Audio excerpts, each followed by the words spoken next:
Assalamualaikum warahmatullahi wabarakatuh. Saya Ana Siti Nurjanah dari kelas 13 Kimia Analis 1 akan menjelaskan tentang rangkaian komponen penyusun alat kromatografi gas. Sebelum kita menuju ke rangkaian komponen penyusun alat kromatografi gas, kita harus mengetahui terlebih dahulu apa itu kromatografi. Kromatografi adalah suatu teknik pemisahan molekul berdasarkan perbedaan pola pergerakan antara fase gerak dan fase diam yang memisahkan komponen berupa molekul yang terdapat pada larutan. Kromatografi dibagi menjadi beberapa jenis, salah satunya kromatografi gas. Kromatografi gas merupakan jenis kromatografi yang dapat digunakan untuk menguji kemurnian dari bahan tertentu atau memisahkan berbagai komponen dari campuran. Kromatografi gas juga dapat membantu dalam mengidentifikasi sebuah kompleks. Nah, sekarang kita masuk ke dalam rangkaian komponen penyusun alat kromatografi gas.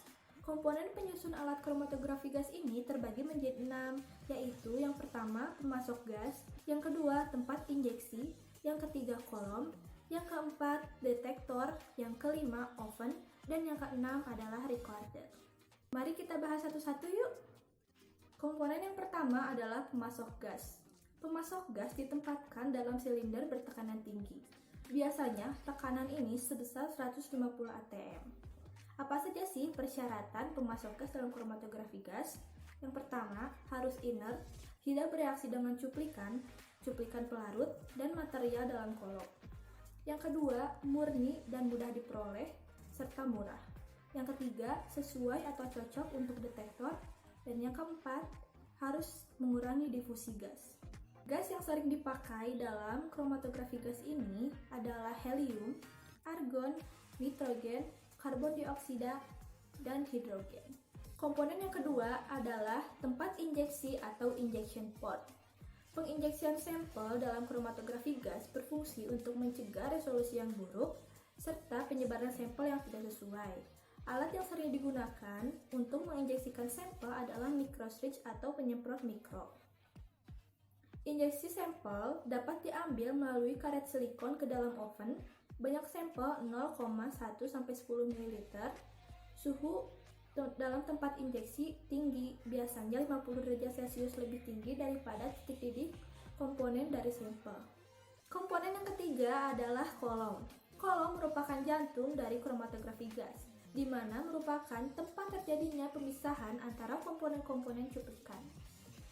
Kolom yang sering dipakai adalah kolom tertutup atau pack dan kolom kapiler atau capillary.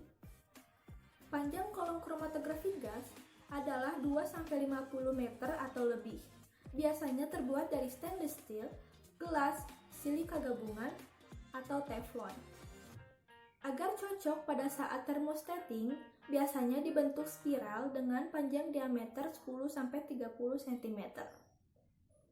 Komponen yang keempat adalah detektor.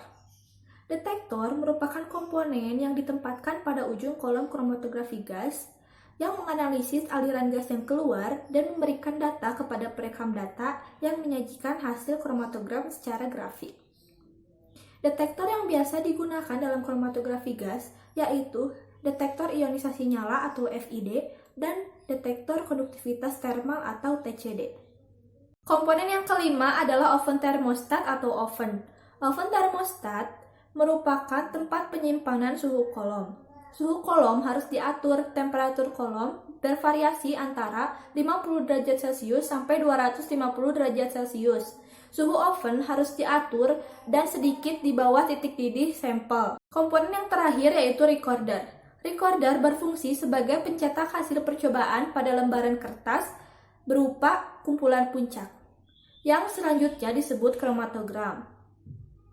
Tinggi puncak dalam kromatogram menyatakan jumlah komponen penyusun campuran, sedangkan luas puncak menyatakan kuantitas komponennya. Sekian penjelasan tentang rangkaian komponen penyusun alat kromatografi gas dari saya.